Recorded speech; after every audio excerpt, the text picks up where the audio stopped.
Hi, my name is Kai Smith. I'm a fifth grader at Ecotech Lab. I want to be a veterinarian when I grow up. Today, I will be testing glucose in a red delicious apple. Glucose is found in fruits. Its chemical formula is C6H12O6. The purpose of the video is to prove that red delicious apples have glucose in them. The red delicious apple was discovered in 1880 in Madison County, Iowa. They are known for their bright red color. The apples take 100 to 200 days to harvest, and they bloom in spring. A medium red delicious apple has 88 calories, no fat, no cholesterol, 22 carbohydrates, 17 grams of sugar, no protein, and 5 grams of dietary fiber. They have sweet but mild flavor.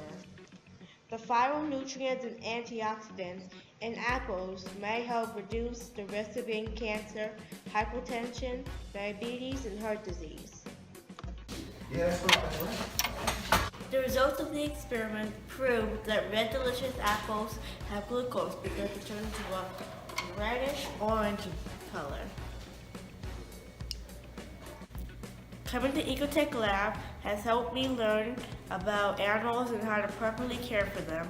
And most recently, I've learned about food science and how to detect glucose in a red delicious apple.